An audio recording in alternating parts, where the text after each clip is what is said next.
Welcome to another episode of Sussex Sport Weekly podcast. I'm Matt Pohl, and this week I'm joined by Brighton and Hove Albion writers Derren and Frankie Elliott, and Crawley Town expert and Sussex Cricket League umpire Mark Dunford. Crawley Town have been busy on and off the pitch. The Reds have recruited 4 more players ahead of the new season and have played 3 more pre-season friendlies. We'll also take a look at all the latest goings on in the Sussex Cricket League as the fight for the Premier Division title intensifies. But we will start with the latest of Brighton Hove Albion. Albion have announced their 33-man squad for their US Summer Series games against Chelsea, Brentford and Newcastle, with some surprise inclusions and exclusions. The big news is that Chelsea and Liverpool target Moises Caicedo has been named in the travelling party to America. This week saw Albion turn down a £70 million offer from Chelsea for the Ecuadorian as the club stands firm in their £100 million valuation of the player. Derren, how big of a surprise is it to see Caicedo named in the touring party for America? No major surprise, I don't think, Matt. He's the deal hasn't gone through yet. He's still contracted to Brighton, and he just has to wait. Really, it's like it must be frustrating for him, but it's just one of these sort of waiting games where he just has to get his head down in the meantime and prepare for the season the best way he can. Like I say, he's in the squad, but I don't think he'll be playing in any of the matches. If I'm honest, I think that's another matter. I can't see Brighton risking an injury to him in a pre-season friendly and potentially missing out on a 90 million, £100 million fee, whatever it's going to be. You certainly wouldn't want to be the one to go to Tony Bloom and says, "Oh, by the way, you know that lad who we're going to sell for 100 million? He's just broke his leg in a friendly." I don't think he'll play. I think it would be a chance for the likes of Steven Alzate, who's coming back in from a really good loan spell in Belgium, and he'll have a chance to really make a mark on De Zerbi. Apparently he's made a very good impression in pre-season already, but I think Caicedo, I think he's a professional guy. I don't think the transfer talk will disrupt sort of the harmony of the squad. And I think, so the likes of Alzate, James Milner, Adam Lallana, Billy Gilmore, Pascal Gross, Mahood Dahoud.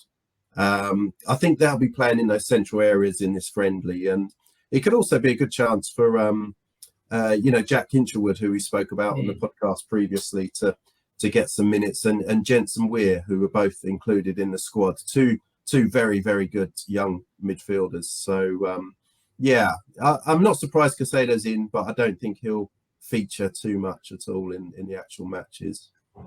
Well, Derren kind of alluded to it there, Frankie, but do you think Caicedo's inclusion has got any bearing on him staying at Brighton, or is it just a matter of time before he departs? It just feels like a matter of time, to be honest. I feel that the negotiations are going quite slowly. I have to say that's Chelsea's fault. I feel there's been a lot of discussion over the last year or so about these new owners and their gun-ho approach to spending last year, but they seem to be working really slow this summer. I mean, you look at the great clubs that are well run, deals get done very quickly. I think about Godi Kakpo in January to Liverpool. That was a rumour on the 1st of January. The next day it was completed. I think this Gvardiol deal, the centre-back going from Leipzig to Manchester City, that'll probably be completed in the next couple of days. That hasn't taken very long. But this Caicedo drama, if he looks at his teammate partner from last season, Alexis McAllister, he was gone by the end of May. This has taken nearly 2 months, and the real rumblings of this story started in January. So it's hugely frustrating for everybody, because Brighton aren't holding on to him. They're just waiting for the price to be met. They're not being, I don't think they'll be particularly hard negotiators. They've said what they want, and we know from previous dealings that they're not very they don't really flip from that very quickly. So, the history is there. The clubs clearly made their stance. I don't know why Chelsea are taking so long. I think it's not fair on Caicedo, because pre-season has now started. So he will want to get him up to shape with his new teammates. It's not fair for his mind as well. His mind will be all over the place. He's currently in America with Brighton, but he's thinking about playing for Chelsea. Pochettino will be wanting to work with him quickly. He's only got 2 centre mids on the books at the moment. So the only people that are at fault currently are the Chelsea boardroom staff that are taking forever to get this deal over the line, because everything seems to be ready in place. Brighton happy, Caicedo's happy, Chelsea want him. Why is it taking so long? Well, as mentioned, Albion have held firm in their £100 million valuation of Caicedo. They're reportedly looking for a similar fee to the £105 million Arsenal paid West Ham for Declan Rice. The Seagulls view Caicedo as being in the same bracket as the England midfielder and also point to the fact that he is 3 years younger than Rice. But with neither Chelsea nor Liverpool coming close to matching Brighton's valuation of the player, is there a danger, Derren, that Caicedo's exit may not materialise and Albion would potentially be stuck with an unhappy player until at least January? It could happen. I don't think it will, personally. I think Chelsea are going to likely come up with a figure very close to 100 million or 90 million, around about that mark. And in my opinion, I think Brighton are quite right to hold out for that type of fee. Looking back at Caicedo, he's absolutely one of the best in the business in that role, and he's a complete player already at 21. He's ready. He's in that same bracket as Declan Rice, who who, as you say, is three years older. So. And Caicedo is on a similar, very similar level. Those two, I don't think there's much between them. And with Caicedo, you're looking at a player who, you're going to have for the next 10 years. He's 21, and if he plays for Chelsea for 10 years, that's up until his 30s. And then, you look at that fee in the mad world of football finances, and you think 100 million over 10 years. Well, maybe that's not such a bad thing. Or even if he plays 5 or 6 years at Chelsea, he's then going to be 26, 27, and they can then sell him on to perhaps, and still get a substantial fee for him then. So I think he is, in this age, he is £100 million player, and Brighton are quite right to hold firm in their valuation of that. I don't think Liverpool will pay that. Chelsea are in desperate need of midfielders. They've let so many go this summer. Pochettino needs a midfielder, and I think Brighton know that as well, and that's why they're just saying, look, this is the price. Chelsea have been messing around at 70 million, 80 million as we understand it, and it's just not going to get the job done. And I think they are going to have to get up to 90 million to meet sort of Brighton at around 90, close to 100. And then it will go through. I don't think Caicedo will be at Brighton by the end of the window. I think he will be a Chelsea player, but as Frankie said, it's taken a very long time, which is a bit frustrating for Brighton, Chelsea, and Caicedo. Well, another player who looks like he probably won't be at Brighton come the end of the transfer window is Robert Sanchez. He's been excluded from Brighton's summer series squad. And now appears to be persona non grata at Albion. The Spaniard wasn't named in the squad for Albion's last 5 games of last season, while the signing of the highly rated Bartford Bruggen has further pushed Sanchez down the pecking order. Is this the end of Sanchez's Brighton career, Frankie? And is there any indication of any clubs who may be interested in taking him off Brighton's hands at the moment? Well, it points towards it being the end of his Brighton career. He would, by all accounts, be third in the pecking order if we are to be believed by the new signing coming in. Obviously, Jason's still taking the number 1 spot at the end of last season. He's not gone on the American tour, as you said, so that also points to him being pushed towards the exit. But the issue he has is that there's not many potential suitors. The one that was looked most likely would have been Manchester United. Obviously, David De Gea was released, and Manchester United had a plan B with Sanchez if they weren't going to get Onana, the Inter Milan goalkeeper. But that deal has gone through, and so therefore they don't need a goalkeeper. And it's Sanchez isn't going to want to move and become a second choice goalkeeper. This is the problem with being a goalkeeper, is you can't really move and become part of a pack of, as Levi Cole was finding, he might be in a pack of 4 or 5 centre backs at Chelsea. You can't do that as a goalkeeper. You're wanting to move to a club and be the only goalkeeper, the number 1. So there's not many real opportunities. The main opportunity I can see personally is at Chelsea. They've just sold Edouard Mendy to Saudi Arabia. Kepa Arrizabalaga, as we know, he's not particularly trustworthy. He's very unreliable. Would that suit the club? Would that be potentially a move for him? I don't know if they will go for that still. I don't know if they see him as someone that's better than Kepa. I don't think he really has proven that he is better than Kepa, to be honest with you. So that seems to be an issue. I think he's got 2 years left on his deal. If there's no potential clubs, and I'm sure they will find there will be one found before the window closes, but potentially like a release on his contract, an early release on his contract, a termination might be in order, because it was very sanctimonious the last 5 games, telling the club he didn't want to be a part of the match day squads. De Zerbi seemed very upset by that. He was wanting to work with Sanchez on a professional basis, and he wasn't getting that back. And then obviously what's followed this summer. So they want to get something sorted quickly, because you don't want to have a player like that hanging around the club for too long. But I do feel for him, because obviously he's in that bracket of exciting young goalkeepers. So they're looking for a sort of 30-40 million pound price tag, I would say, maybe a little bit less. But there's not many clubs that want to buy him. So it's a really difficult situation, because this all aside, it's a real shame, because there is still a lot of potential there. There is still a lot, he has put in some very, very good performances, Brian. I know he wasn't brilliant in the penalty shootout in the FA Cup semi-final, but that save he made in extra time was fantastic, and he is a very brilliant shot stopper. He might not be as excellent with his feet as some of the best goalkeepers in the league, but he's not terrible. So I hope for his sake he deserves to find another move, and a move to a sort of top 10 club in a European league, because he still has a bright future ahead of him. He's a Spanish international, for crying out loud. So it's a real shame that this has gone the way it has, but I don't see him being at Brighton much longer. One club that I did see that were, again, this is on Twitter, so take it with a massive pinch of salt, Frankie, was that apparently Bayern Munich are looking at Robert Sanchez as a potential replacement for Manuel Neuer. Obviously, if you're Robert Sanchez, you go, yes, please, I want to play for Bayern Munich. But for Bayern Munich, is that a sensible option? Was he on par with Manuel Neuer, or is he a bit of a downgrade, do you think, or am I doing him a bit of a disservice? I mean, I think... This is the thing about goalkeeping, is the standard of goalkeeping required, or the different sort of level of goalkeeping required in Europe, is much different to the Premier League. Obviously, it's fine. We know the Premier League is a lot more physical, and that goes for goalkeeping as well. I remember when David De Gea first moved over, he really, really struggled with that, as did Claudio Bravo when he moved to Manchester City. So I feel that he may not be a goalkeeper that would be used by a top club in England, but moving to Bayern Munich, I could see that working for him. I really could, because it's, like I say, there is a lot of potential in that player. A lot of top clubs see him, and a lot of top managers see him as a real one for the future. Obviously, goalkeepers' primes don't really start to the sort of late 20s, early 30s. So there's still a lot of development and work to do. Working in Germany with a club that don't really face many shots, he won't be tested that much playing for Bayern Munich. Let's put it right. Working alongside some of the best players in the world, that could be the launch pads he needs. So yeah, something like Bayern Munich, a move abroad from England, I think would suit him best. I could see that working. Whether they go for him, I'm not sure. But yeah, working under Thomas Tuchel as well would be brilliant for him. The move away from the Premier League might be the way to rejuvenate his career.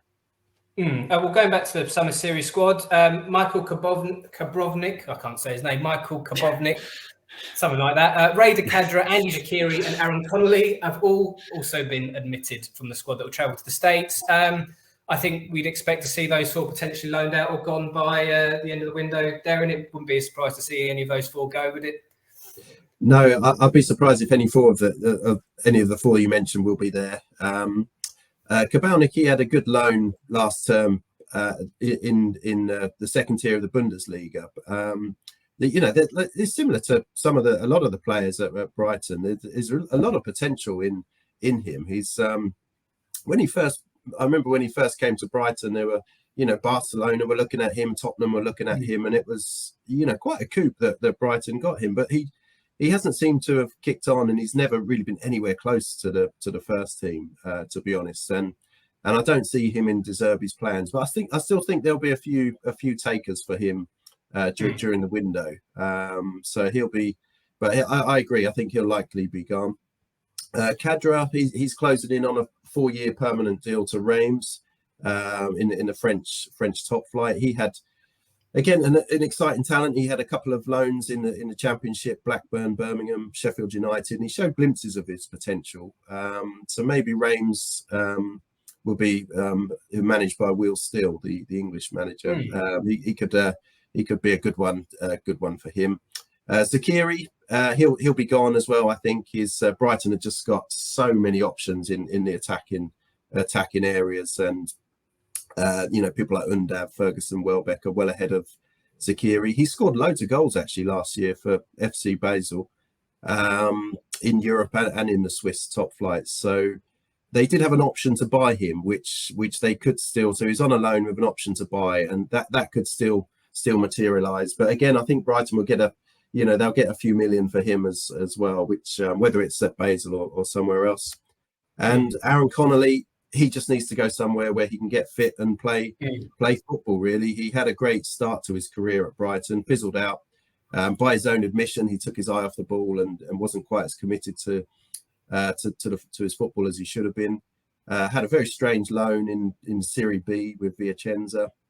Didn't work out, came back, went to Hull City and did okay in the second half of the season until another injury scuppered him a little bit. But yeah, I imagine he would have a loan in the Championship or maybe someone like Luton Town or something. He had a loan at Luton earlier in his career or somewhere like that. So I guess he would be around about that level. But again, there's a player in there who, if he can really knuckle down and get sorted, he will. I think he could still do a good job for a team. So yeah. So I think Brighton will be looking to trim a few players. It's a big squad they have at the moment when you look at all the loans and everyone. So, but those four I think will definitely be gone. Yeah. I would also like to apologise to Michael Kabalnik and all our Polish listeners for me completely butchering that name. It wasn't even a half decent attempt. But anyway, a number of Brighton Academy stars and players who spent last season on loan have also been named in the Summer Series squad. Derren, you mentioned a few earlier, like Jensen Weir. Derren and Frankie, which players are you looking forward to taking a look at during the tour? Start with you, Frankie. Who are you most excited about seeing who didn't really feature for Brighton last year? So for me, I'm really interested in the midfield's debacle. Obviously, we're not expecting Caicedo to play. McAllister has gone. So, who does De Zerbi play? Obviously, we've got Mahoud Dahoud, who will be likely to feature the new signing. But I'm hoping that Alzate will feature a lot because I remember watching his goal against Liverpool and during COVID. That was such a magical moment. And he's always been tipped as a player that could go very far. It never quite happened from after that goal. But this loan move has really worked. I have to say, I remember when I first heard that he was moving on loan to Standard Liège, I sort of saw it. I thought it was the beginning of the end of his Brighton career. I assumed it would be the loan followed by a transfer the following season. But he's worked incredibly hard. He's played well in a struggling Liège side. They did not play well at all this season, but he was their one shining light. And he could be the answer. I mean, we're yet to see, but if he can take that form from last season and produce it in England, he could be the sort of midfield partner to Dahoud or Gilmour, whoever's used as those. If he continues to use the double pivot like he did last year, he could be the answer. So they could have saved themselves having to find themselves another centre mid to buy. So Alzate for me is the most interesting one. But all those midfield options, Yassin Ayari, Gilmour, Dahoud, Milner, of course. How they will be utilised without those two exceptional world-class players is a really interesting thing that De Zerbi's going to have to get his head around. Derren, what about yourself? Which academy players or last year's loanees are you looking forward to seeing? Are you looking forward to seeing Simon Adingra play? He scored a bucket full of goals in Belgium last season. Yeah, he's another one that's really going to add to De Zerbi's options in the attacking areas, and I think many fans are going to want to see how he progresses. His stats last year at Union were excellent, and apparently they were but prior to that, Matoma had a spell at Union as well, and they operate in similar positions, and yeah, he outperformed Matoma in the Belgian league from their stats. So he's going to be a great addition by the looks of it, and one that's they should get some game time in these 3 games in America. So they play Chelsea first, then Brentford, then Newcastle. So I expect him to get some game time there. And yeah, and as Frankie said, I think all eyes are definitely going to be on that midfield. It's one of Brighton's biggest challenges yet. They've had great succession planning in the past, but losing McAllister and Caicedo, that is the absolute hub of that team last year. Aside from Lewis Dunk, and that is going to be vital how they cope with that. And just another player I'm looking forward to seeing is Tariq Lamptey as well. I still think he can really offer a lot to this De Zerbi team this season. It's been so unlucky with injuries. Had a terrible hamstring injury. He was just getting back to his best, and then his knee blew, and he wasn't seen for the rest of the season. So he's now looking good in training by all accounts, and I think he can add so much pace to that right-hand side. And if he can get his defensive duties right and his discipline right in his defending, Brighton are going to have a very useful player on their hands. Him and Veltman are a good solid combination to have on that right side. So yeah, be a good, interesting, lots to look out for in the pre-season. And the first Brighton game is Saturday, is that right? Yeah, Saturday in Philadelphia against obviously Chelsea. So yeah, will Levi Colwell play for Chelsea and will Caicedo play for? Swap over at half time, that's what I reckon.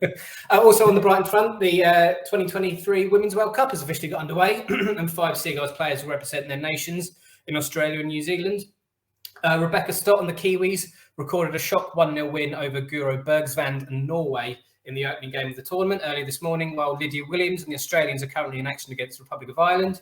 Meanwhile, Katie Robinson and England begin their tournament on Saturday against debutants Haiti, and Guim Min Lee and South Korea kick off Group H against Colombia in the early hours of Tuesday morning. This year's Women's World Cup is on track to become the most attended standalone women's sporting event ever, with more than 1 million tickets sold. But which countries are in contention to win the tournament, Frankie? And of Brighton's contingent, who do you think will go furthest in the competition? Yeah, it's incredibly exciting. I mean, starting with the opening game, New Zealand haven't won a World Cup game in any of their first 15 games, playing against the world champions of 1995 and a very, very good Norway side, and they win 1-0. What an amazing achievement. What a great start. Yeah, incredibly exciting. This is the most talked about and most high-profile women's event in football that we've ever had, and it's great to see because we've seen not only some brilliant teams, some brilliant players, but now we've got some world stars, like genuine celebrities that are playing, and I'm incredibly excited to be watching it. In terms of regards to the favourites, it's unfortunately it's pretty much can anyone get past America, because the USA are by far and away the best team, streaks and streaks ahead. Won the last 2 tournaments. I think they've won 21 of their last 26 games. Incredibly well run. Alex Morgan, Megan Raponi, Kelly O'Hara, some brilliant MLS players. They've also got some very good young players coming through. One of the players to watch, 18-year-old Sophie Smith and Trinity Rodman, 2 strikers that have been tearing it up this year in the MLS. Whether they start games or not is yet to be seen, but they could have a real major impact. So as much as this is a great event for women's football, it's a case of if anyone can beat America, simply put. But other than that, your other 2 favourites, I would say, are the Euros finalists from last summer. Obviously, we'll talk about England in a second, but Germany, you can't look past them. They are a very, very strong team as well. Alexandra Popp, their captain and striker, one of the best players in world football, playing for Wolfsburg, who were European champions this year. They've also got Jule Brand as well, another Wolfsburg player, again, meant to be the next big thing in women's football. I'm very excited to be watching her. I watched her against Arsenal this year, and she was fantastic. So that Germany team, although they didn't win the Euros last year, which I think was only the second time in the 10 European competitions since the 80s that they haven't won. So that was an amazing achievement from that England team. So Germany and America are your 2 main favourites, as they are for every Women's World Cup, to be fair to you. And then, of course, England. European winners last year, a fantastic team put together by Sarah Whiteman. So many great players. They have the issues, of course, of no Beth Mead, which is such a shame because she was a brilliant player at the Euros last year. They've got Millie Bright and Lucy Bronze coming back from injury. They are fit, so they say they are fit to start the first game on Saturday, but whether they'll be 100% will really basically play a part in whether England go far or not in this tournament, because you need a good defence, as we all know. A good defence is key to any tournament football, and Millie Bright and Lucy Bronze are 2 of the best in world football. So to have them playing well and to be there for the whole competition will really stand England up in good stead. But it's a really, as a taking my Brighton hat off for a second, the 2 Brighton players that are playing for Australia and South Korea, they have a really interesting, they're sort of the dark horses, I would like to say, because they have 2 of Chelsea and the WSL's best players. Australia, obviously Lydia Williams is the Brighton player from Australia, but she'll be playing alongside Sam Kerr, who, to my mind, is one of the best strikers we've seen in this game. She was Chelsea's best striker for the men's and women's team last year by a country mile, and she is phenomenal. Scores goals from everywhere, brilliant with her head, brilliant with both feet. That Australia team is not the strongest side, don't get me wrong, but they have a star in their midst. So if she can take them to glory, that'd be a brilliant story. And then for Min Lee, the South Korean Brighton player, she's playing alongside Ji Sung Young, who is another phenomenal Chelsea player. She joined in 2015. Since she joined, I think Chelsea have gone to another level. She's a born winner. Has been a fantastic player for the last 8 years, won 11 trophies. Again, that South Korean team is not as strong as the other teams that are competing at this World Cup, but those sort of star players can make a real impact. So very exciting for those two Brighton players. I hope they can go far with those two teams. And obviously Katie Robinson with the England team. I feel they can do well again this tournament. I know they're carrying injuries and missing some key players, but if they win their group, they will probably play either Australia or Canada, probably Australia. I can see them getting through that. And then from there, you never know. But like I say, there's some great teams, some great players that are going to be shown around this World Cup to the biggest audience it's ever had. But it's being that American team, which will be the key. But yeah, very, very exciting. Looking forward to it. Can I just can we go to Sporting Official Corner for a second? I watched the end of the New Zealand game. Obviously, there was the penalty which they missed. But how much did we enjoy the referee announcing it on the stadium what the result of the VAR was? I love that. And I wish I could have that on a Saturday in the Sussex Cricket League. When I announcing, did everyone else enjoy that? Absolutely. Well, Absolutely. it's got to go, isn't it? Yeah. Nice to know what's going on, isn't it? Which makes a change. 100%. 100%. Yeah. But yeah. Shall we segue into Crawley Town or Sussex Cricket League, Mark? What do you think would be the better way of doing it after that? You mentioned it. Let's do Crawley Town. Let's get them out. Let's do Crawley Town. Crawley Town have been busy in the transfer market. Since the last podcast, the Reds have signed striker, and again, I'm going to butcher this name, Kaidi Lolos, forward Adi Adeyemo, and defender Jay Williams on permanent deals, while goalkeeper Luca Ashby-Hammond has joined a season on loan for Fulham. What has been the reaction to these signings, Mark? I'm sure Crawley fans have found something to complain about. Yeah, most of them have. Obviously, when you look at it, none of them have got huge amount of experience in Football League. They all have some kind of experience. Yeah. But I think the one that they're probably the one that's got the one that's the best signing probably on paper is Luca Ashby-Hammond. Somebody who's going to push Corey Adai, because I think there's still some Crawley fans who have their concerns about Corey Adai, even though he finished the season brilliantly last year and essentially helped keep Crawley up with a couple of wonderful saves in important games. But yeah, I mean, there is always that worry that they bought them all from non-league teams, and that's all Crawley Town. Some Crawley Town fans see, and the ones that are most vocal on social media are worried, considering as well who you've lost. One of the reactions where when they announced Adi Adeyemo, one of the things was, "Oh, good, we've got someone in non-league to replace Kwesi," sort of thing. And you look at Kwesi's record with Crawley Town; it was really good. So much experience in the Football League. So yeah, there is that worries, but. I mean, I had a quick look back, and you look at the players that Crawley bought from non-league. Max Waters, for example. Yeah. They got him and then sold him on for seven figures.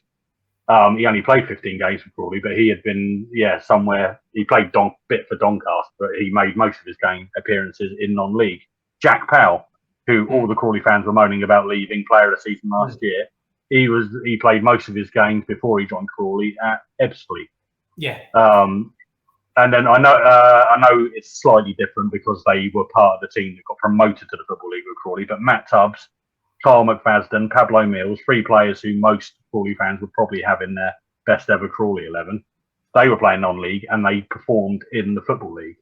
So I'm not saying these players are going to do that and replicate, but it has happened in the past. They have had non-league players come in and actually do really well and hold their own in the Football League. So, yeah, on paper they don't look the most exciting. You don't think, they're going to win us the league or anything. But is anyone expecting Crawley to win the league this year? No.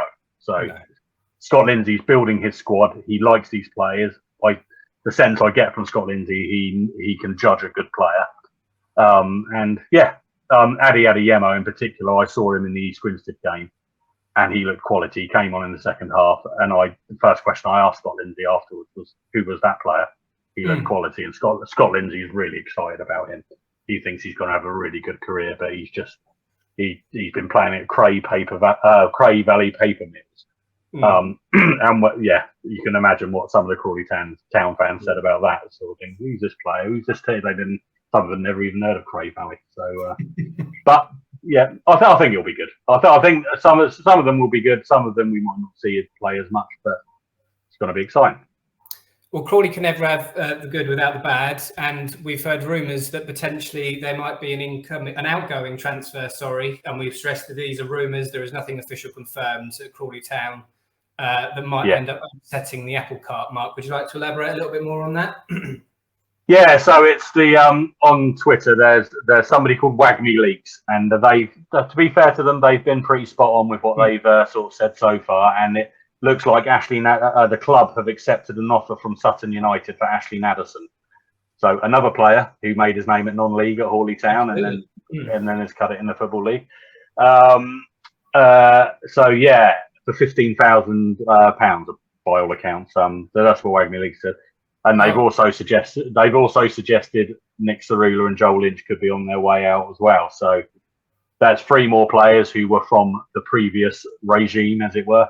So I mean, if they all go, you look at it. This is a purely Scott Lindsay squad, and I think that's what most managers want. They want their own team, don't they? But you look at those 3 players. Naderson, who's got vast experience. He's not a 30 goals a season man, but he can terrify defences on his day. Nick Cerula would be huge loss. I think he is a quality and could play League One, even Championship. Joel Lynch has just got vast experience in defence. Little bit injury prone at times, but he has been every time he plays, he's absolute quality. If you lose those 3, Crawley fans, they're not going to be best pleased, and I think they were all 3 huge losses if they do go. But like you said, they're all rumours at the moment. But the pattern has been all the players that played under John Yems are suddenly all slowly going, and if those 3 go, I think that is pretty much the last 3. So it's very interesting and concerning in the sense that it does look like a much weaker squad than last year. Yeah, I was going to ask you, without meaning to sound like a doom-monger, if those 3 do go, you do fear for Crawley in terms of their Football League survival, or is that an overreaction, would you say, Mark? I think at this stage it's an overreaction. I mean, I think we can probably talk more on it when it's sort of 2 months into the season. Yeah, because you look at their first 5 or 6 fixtures, they're playing against teams that are all you'd imagine want to be going up again. They've got MK Dons, they've got Bradford, teams that have come down from League One that want to go straight back up. Playoff Bradford, who got into the playoffs last year. So it's gonna be, I think it might be a bit too sort of doom-mongery to say it now, but let's talk about it again after the first month when we get into September, and then see where they are and how many points they picked up. And they could surprise a few people. Who knows? Well, on the pitch, the Reds have continued their pre-season schedule with games against Three Bridges, Dover Athletic and Premier League Crystal Palace. How have Crawley got on in these 3 games, Mark, and have there been many positives to take from these matches? Yeah, I think so. Like I said, they've used a few trialists, and a couple they've now signed. One in Adeyemo, who looked really good. But they beat East Grinstead 2-1. I was at that game, and they should have won. They should have won by as many as they did last year when they beat them 9-0. But the East Grinstead keeper had an absolute world-class performance. They just lacked that cutting edge, but they were creating plenty of chances. And when I spoke to Scott Lindsay on Monday, I said to him, "Are you concerned by the lack of goals in pre-season so far?" And he said he would only be concerned if they weren't creating the chances, and they are creating a lot of chances. So, I think I said it on last week's podcast, if Harry Forster, Danilo Orsi, Dom Talford, and I said Ashley Naderson, we'll see about that. But Adeyemo, for example, if they all click, they are going to be quite a exciting front view. And Liam Kelly as well. Scott Lindsay singled him out last night when Sam Morton of this parish, he was at the game for the Crystal Palace game. Crawley lost 4-0. I mean, it was a masterclass by Eze from Crystal Palace by all accounts. Sam Morton asked him about that, and Scott Lindsay said, "Oh yeah, it was great to play against somebody of that class," kind of thing. But he then quickly moved on and said, "If you look at the game, Liam Kelly was superb, and he's a new signing. He's got league experience with Rochdale last year." So so I think there are promising signs. Some good players, new signings like I said, Liam Kelly, Harry Forster looked really good against East Grinstead. So and Danilo also scored 2 goals against Three Bridges in that friendly. So there are good signs there. Dom Telford, he hasn't scored yet, which is a bit of a concern. It'd be good to see him to have like a morale boosting hat trick, but they've still got Bromley to play. They've still got a League One non-league, League One unnamed outfits on Saturday. They're playing, so so there's still opportunities for the likes of Dom Telford to get up, and I'm sure there'll be more signings coming in as well. We've had Sonny Fish, who's been at Leyton Orient, he's been on trial there. Yeah. There was a defender from Arsenal who I never got his name, but he looked very impressive. Very young guy, but he looked really good against East Grinstead. So, I think there's a lot of positives to take.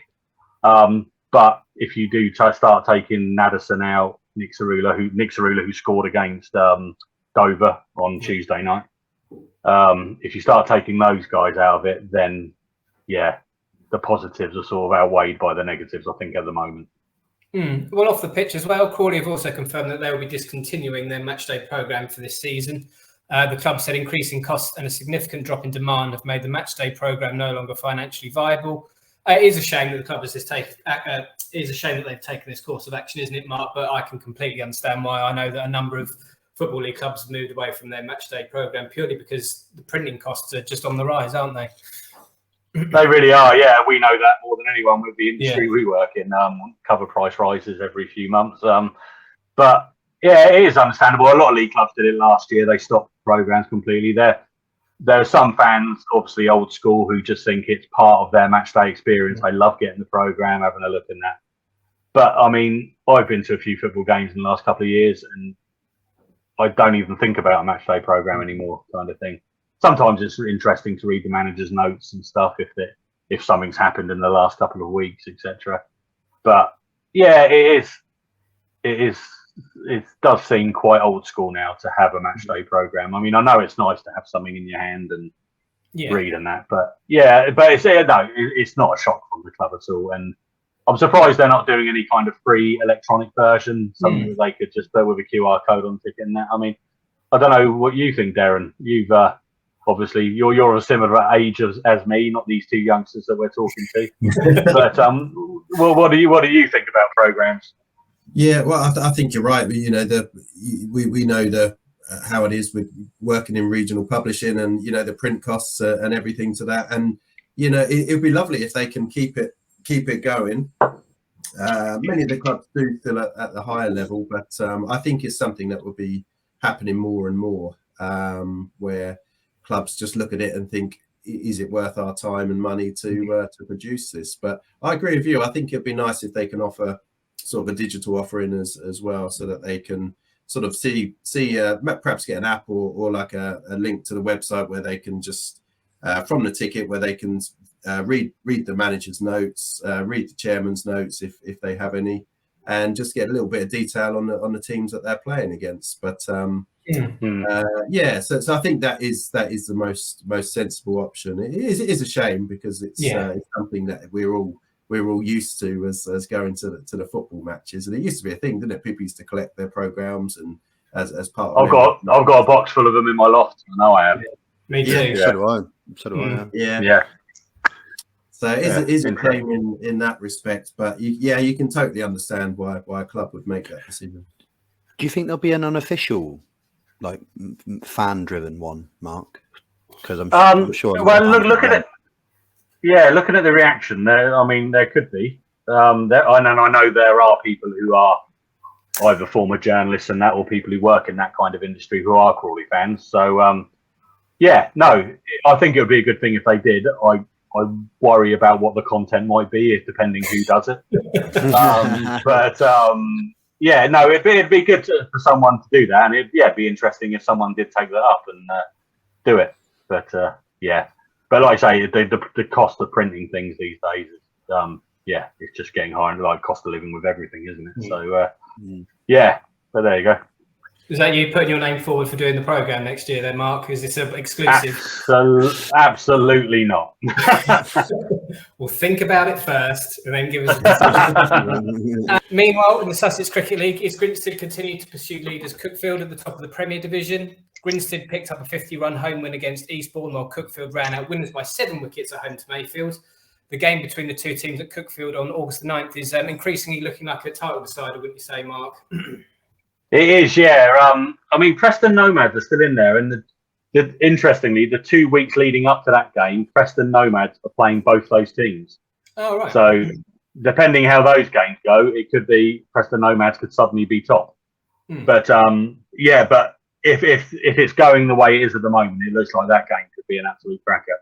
But the reverse fixture when it was East Grinstead Cookfield first time round, East Grinstead hammered Cookfield, and it's the only game they've lost. So.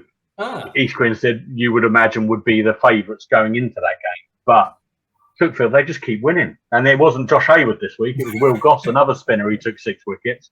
And then their overseas Wes Marshall at 100. So it was, I think they've just shocked everybody this year, just how they've just kept up winning and winning. So, I mean, part of me, the romantic in me, wants I'd like to see Cookfield go on. But I think, on paper, we've said it before, East Grinstead are probably the strongest team, man for man. Such a strong batting lineup, such a strong bowling unit. It's I think the bookies would have East Grinstead as the favourites, assuming the scores go. But like I say, Preston Nomads, they got Roffey this weekend, so on form, you would imagine Nomads would beat Roffey. And then if Nomads can beat Cookfield and East Grinstead, they'll be right up there again. And they won it 2 years ago, didn't they? I think Preston Nomads. So. Yeah, it's certainly interesting, and it's probably the most interesting title race we've had for quite some time. But you can't write off Horsham either with the team they've got as well. So but they just seem to be just dropping off a little bit, Horsham, at the moment. So I was going to say, a disappointing result for them against Three Bridges at the weekend, wasn't it, Mark, for Horsham? They just couldn't seem to penetrate the batting. Bridges, they took a few early wickets and that, but Bridges just shot up shot towards the end, and they just couldn't get through them. But just lacking being able to bowl teams out, especially in these timed games. But the last 4 games of the season obviously go back to win or lose unlimited overs. So it'll be interesting where they are at that point. So I think it's August the 12th is the first game of the last 4. So it's going to be an exciting end, I think. Well, at the opposite end of the table, Eastbourne are now rooted to the bottom of the division following their defeat at Grinstead. The East Sussex side have won just once in the league all season and are 37 points off safety. Where has it gone wrong for Eastbourne this year, Mark? Has the absence of Sussex players Elliott, Archie Lennon, Molly Carter and Henry Crocombe hindered Eastbourne this season, or is there just a bad season for them? I mean, you lose those 4 players. I mean, Archie Lennon did play on Saturday, but he didn't bowl. He only played as a batsman. Because I think he's had a back injury this year. That's why he hasn't been playing much for Sussex either. But if you take Elliott out, Ollie Carter, Henry Crocombe, that's 3 absolute quality players. Yeah. Elliott and Ollie Carter have both hit hundreds in the Premier Division. Henry Crocombe's taken wickets. So you lose, any team would lose those 3. They would all struggle, and they've got some good youngsters there at Eastbourne at the moment. Their bowling attack is relatively good. You've got Joseph Sarrow, who was at once in Sussex's books. Jack Meach is a good player, good bowler. But Jacob Smith is their star player. He's their captain. He opens the bat and sometimes opens the bowling with a spin. But it's replacing those players, and they've got to, like I say, good youngsters coming through, but they're not of the quality of Elliott, Ollie Carter, Henry Crocombe, and Archie Lennon. So it's a shame, really, because they've got such a big history in the Sussex Premier Division. James Kirtley playing for them, Ollie Rayner, Tom Smith, Paul Hacker, Roger Marr. They won the National Cup at Lords in the late 90s. So really good. It'll be sad if they do go down again, and obviously Mayfield possibly going with them. That's the way it's looking at the moment. And if that does happen, it looks like either Worthing, West Chiltington, Hayward Heath are all in. Come up. We won't have any East Sussex side in the Premier Division next year with the way it's going, which will be quite sad, really. It'll all be in West Sussex, and shorter travelling for me for my umpiring, but it's a shame for them. So you never know. They could fight back, and I don't know, Sussex, are they going to win anything this year? Get all Elliott and that, let Eastbourne have them back. So, yeah, why not? We'll see, won't we? Any more chaps? Anything that anyone would like to mention before we sign off? Just the fact that I sung Sam Kerr's praises for about 5 minutes, and she's out of the first 2 games with an injury. So I read that just after I finished speaking. So ignore all of that points. I think Australia were going to really struggle. Any praises for any American players? Well, we've got you, Frankie. We can list off the 23 and say how brilliant they are, and hope they all get injured. Yeah, I was going. Well, Alex Morgan will be the one, I don't. Yeah, I mean, all 23 of them are going to be excellent. So even a couple of injuries won't knock them down. Probably not. Well, thank you very much for your time this week, chaps. Another cracker as usual. You can catch up with all the latest sports news covering everything we've talked about today at sussexworld.co.uk/sport. Thank you very much for listening, and we will speak to you next week. Cheers, guys.